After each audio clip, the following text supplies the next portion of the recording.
in big games, especially big road games, the best players step up. He did that. I thought we had that at Charlotte. Didn't have it at home tonight, so that's a credit to them. I was proud of the fact that we were up on the second chance points, specifically since they're number 12 in the country on offensive rebounding, but that margin wasn't enough for us. And a lot of it just came down to when we passed the 16 assists, we were really good. When we tried to break people off the dribble and shoot back twos, we weren't as good. So that falls on me. We'll be better in that area, and we'll keep working on sharing the basketball. Any questions? Coach, what was UAB able to do over those final few minutes to close this out compared to what ECU and Charlotte were unable to do in the late game? To be frank, I would say that for us it was our shot selection. Our shots were the first pass in their transition, and then those mistakes led to other things. Now they got a couple little ISO situations, and they were able to handle some things down the stretch that we clearly weren't.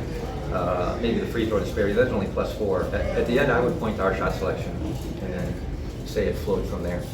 Coach, you mentioned the shot selection. Obviously, in the second half, the three-point shooting kind of tapered off from what it was in the first half. Would you blame that on the shot selection, or No, would you pin? I would go the exact opposite. I would say the forced spinning, falling down layups where we're begging the refs to give us a call is the ones I'm having an issue with.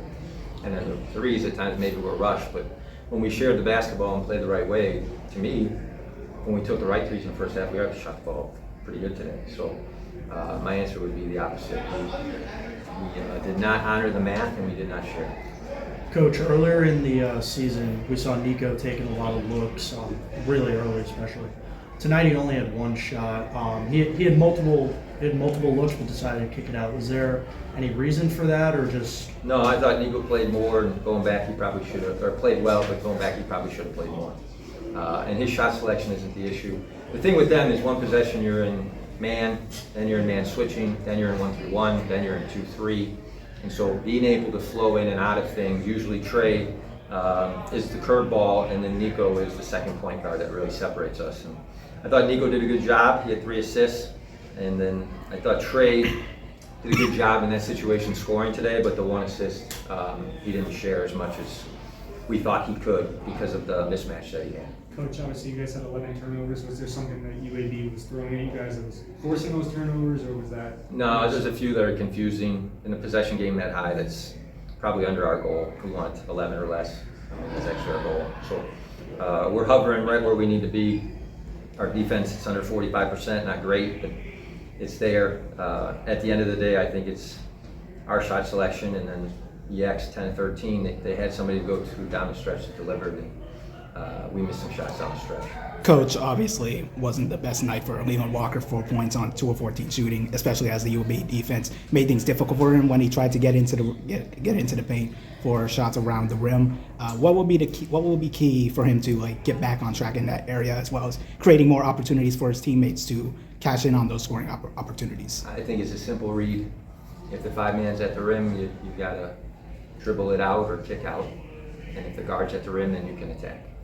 And that read is taught daily. We spent the whole week on it. We've had an issue with that since CJ Walker.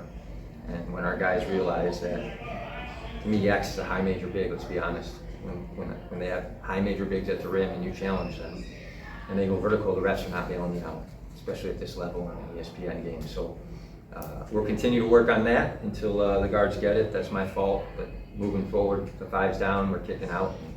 If there's nobody there or somebody else, then we can make a choice on the shot. Last question. First nail-biter loss of conference play. What was your message to the team, and how do you think they responded to that? We'll find out how they respond tomorrow and Wednesday. I was a little firmer today because I thought when we took the lead and had the free throws, we're up 2 with free throws, I thought in that moment, a couple shot selections and a couple rebounds, we could have won the game at home. And it hurt, and I want it to hurt a little bit. And the washing happens tomorrow, and then we'll move on to the next one. And we'll judge how we respond when we go at Tulane. But they'll sleep on it. They're good kids. We'll clean up things. As a coach, I'll do my job better, and then we'll let them respond.